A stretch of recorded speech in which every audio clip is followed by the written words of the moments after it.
गतांग से आगे छुआछूत आज भी जिंदा है, पार्ट 7। उन्होंने फिर कहा, बाबू कुल से ब्राह्मण हूं ना मैं। अभी इसके आगे वे कुछ और कह पाते कि मैंने आश्चर्य व्यक्त करते हुए कहा, उनसे पूछा, ब्राह्मण ब्राह्मण कौन होता है, आपको पता है क्या? तुरंत उन्होंने गोस्वामी तुलसीदास के पदों का मंत्र जाप करना शुरू कर दिया। अपने को ब्राह्मण कहने वालों का यह पैतरा बड़ा पुराना है कि जब वे फंसते हैं तो दोहा, चौपाई और संस्कृत के श्लोकों का वाचन शुरू कर देते हैं ताकि सामने वाले को कुछ समझ ना आए और उसे ये चारों खाने चित्त कर दें। तो इसके बाद उन्होंने एक संस्कृत का श्लोक सुनाने से पहले मुझसे पूछा, क्या आपको संस्कृत आती है? मैंने कहा, हाँ जी, संस्कृत, हिंदी, अंग्रेजी, उर्दू, फारसी सब आती है और इनसे बढ़कर उस पाखंडी धर्म को भी जानता हूं जिसके आप वाहक हैं। साथ में उस धर्म का भी मर्म जानता हूं जिससे दुर्भाग्यवश आपका अभी तक सामना नहीं हुआ है। आपका धर्म तो क्रियाकांडों में पिस के मर चुका है पंडित जी, उसमें अब कोई जान बची नहीं है। आप एक ऐसी लाश ढो रहे हैं जिसकी दुर्गंध बड़ी भयंकर हो चुकी है। फिर मैंने उनको एक संस्कृत का वचन सुनाया, जन्मना जायते शूद्र कर्मणा द्विज उच्यते। वे मेरी पोजीशन को तत्काल समझ गए थे। पंडित जी थे ना, बिल्कुल समझ गए और इस वक्तव्य पर कोई भी प्रतिक्रिया देना उचित नहीं समझे, क्योंकि उन्हें पता था कि इस सूत्र का खंडन करना अपने पैर पर कुल्हाड़ी मारने के बराबर होगा। तत्पश्चात इसके जवाब में सिर्फ उन्होंने इतना ही बोला, जन्म से कोई ब्राह्मण नहीं होता। यह बात सही है, इसको मैं मानता हूं। फिर वे संत रैदास के जीवन की कोई नदी वाली मेटाफोरिकल कहानी सुनाने लगे, गोस्वामी तुलसीदास का जिक्र करने लगे और बाद में जब मैंने महर्षि वाल्मीकि की याद दिलाई तब उनके बारे में उनका भी जिक्र करते हुए इस बात को रेखांकित किया, ये लोग संतत्व को प्राप्त व्यक्ति थे और मैं उनके संतत्व को स्वीकारता हूं। ये महान लोग थे, ये सब असली पंडित थे। असली पंडित जो होता है वह अपने कर्म से जाना जाता है, वही असली ब्राह्मण कहलाने के योग्य है। मैंने कहा, आपकी इस परिभाषा के अनुसार तो मैं एक पंडित हुआ?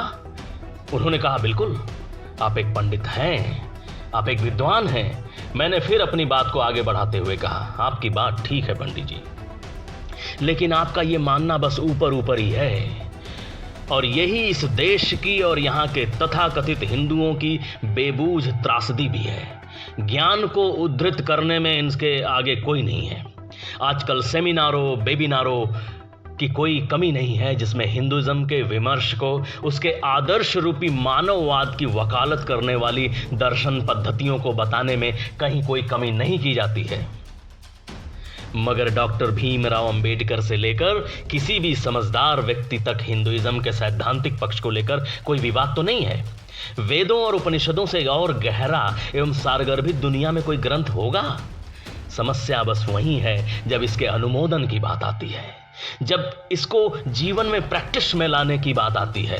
और प्रैक्टिस में जब तक कोई ज्ञान दर्शन न आता हो तब तक उस ज्ञान का, उस सिद्धांत का कोई भी मूल्य नहीं है।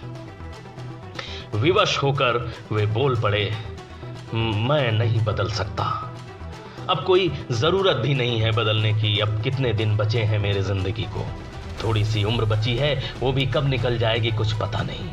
अब क्या फायदा कुछ भी बदलने से। मैंने कहा, ऐसा मत कहें पंडित जी कि जीवन समाप्त होने वाला है। भगवान कृष्ण की गीता को आपने बखूबी पढ़ा होगा। सिर्फ पढ़ा ही नहीं, अपितु आपने तो उसे पूरा कंठस्थ कर लिया होगा। गीता में भगवान ने बताया है कि शरीर के मरने से व्यक्ति के मरने का कोई संबंध नहीं होता। व्यक्ति की चेतना वस्त्र की भांति शरीर बदलती है। आदमी का शरीर तो मर जाता है मगर उसके संस्कार, उसके विचार जीवित रहते हैं। मोक्ष की घटना से पूर्व तक वे एक शरीर से दूसरे शरीर तक यात्रा करते रहते हैं।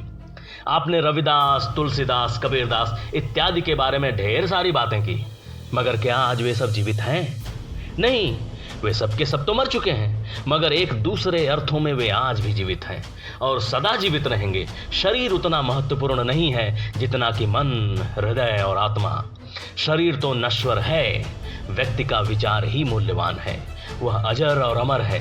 इसलिए अपने आडंबरों को इन बातों में छुपाने का प्रयत्न छोड़ दें। कि आपका समय अब पूरा होने वाला है। साथ में आप यह भी मत सोचिए कि सारी दुनिया आपकी तरह ही क्रियाकांडी है, छुआछूत को पकड़े रखी है। आज लोगों की सोच में काफी अंतर आया है। लोगों ने भेदभाव की दीवारों को लांघा है। लोग बदले हैं और बदलाव की यह धारा निरंतर जारी है। गीता के इस दर्शन पर अपनी विवशता को जाहिर करते हुए उन्होंने कहा कि अब इस जन्म में तो यह भाव जाने से रहा बाबू, अब अगले जन्म में ही शायद कुछ बदल पाऊं। मैंने कहा अगले जन्म में भी तो आप ही न पैदा होंगे, आपके संस्कार तो यही रहेंगे जो आज हैं। तदुपरांत उनको आगाह करते हुए आगे मैंने अपनी बात को जारी रखते हुए कहा, पंडित जी भूल कर भी अपने इन छुआछूत के विचारों को अपनी अगली पीढ़ी में संप्रेषित मत कर दीजिएगा। इससे आप एक पीढ़ी के साथ बड़े से बड़ा दुर्व्यवहार करेंगे। इससे बड़ा कोई और पाप नहीं हो सकता है। आने वाली पीढ़ियां आपको इसके लिए कभी क्षमा नहीं कर पाएंगी। आज के लिए इतना ही।